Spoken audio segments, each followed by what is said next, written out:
Magandang hapon. Ito na yung ating mga duckling na 5 weeks old. Ayan, malalaki na. At matatakaw na. Ayan, malalakas kumain ng kangkong.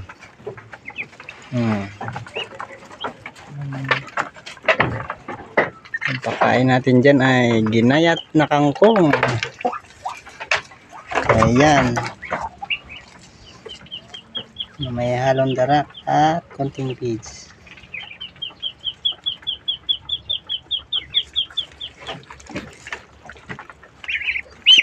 Yan.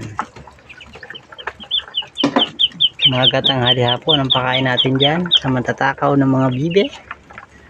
Hindi na po yan ducklings, bibe na, ang lalaki na oh. Papalit na ng balahibo.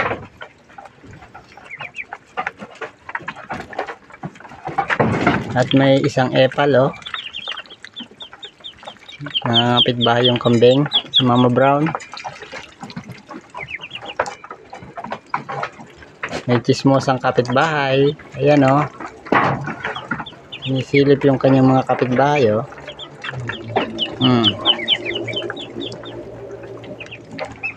Ang galing ni Mama Brown. Talaga naman si Mama Brown ba? May epal dito sa mga bibe.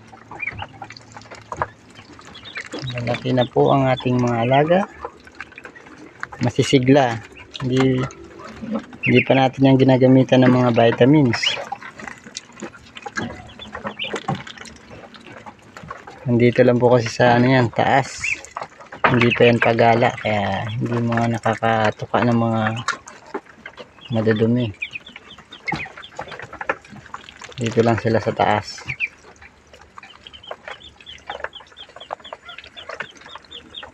Taka lang nila yung inumin natin saka yung pakain. Wala nang iba kaya masisigla sila at hindi nagkakasakit.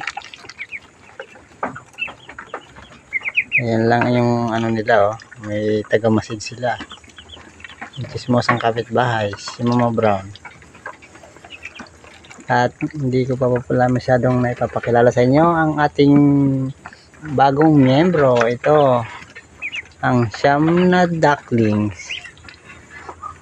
10 days na po yan, malalaki na. Ang nagkukyutan.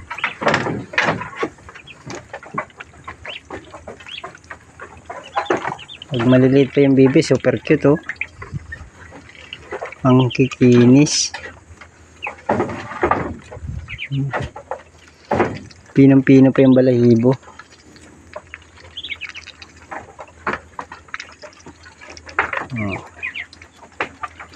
Ganda ng kulay.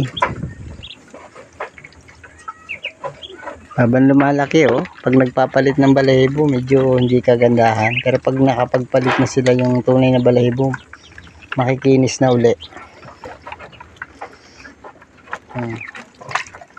Mahimulmul yung balahibo nila pag nagpapalit pa. Ayan, ano nila, balahibo nila ay nagpapalit na. Lumalabas na unti-unti yung tunay nilang balahibo.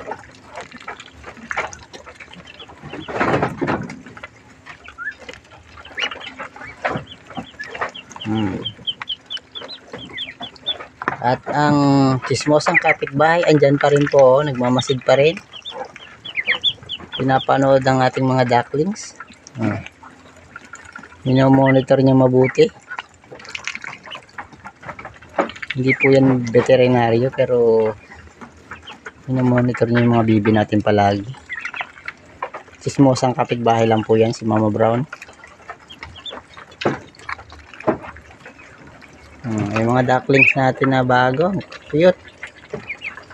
Ang cute talaga nila pagka ganyan pa siya kalaki oh. Bagong pisa, tas mga hanggang 3 weeks yan. Pag nagpapalitan ng balahibo, ganyan na po itsura oh. Parang may mulmul. Lumalabas na yung mga tunay na balahibo nila. Pero pagka nakapagpalit naman po yan ng balahibong tunay, yung kulay puti nila, tapos yung makakapal na balahibo, balik na uli yung kanilang kinis ng balahibo. Yan. Tatakaw yan. Parang kambing din yan na hindi nabubusog.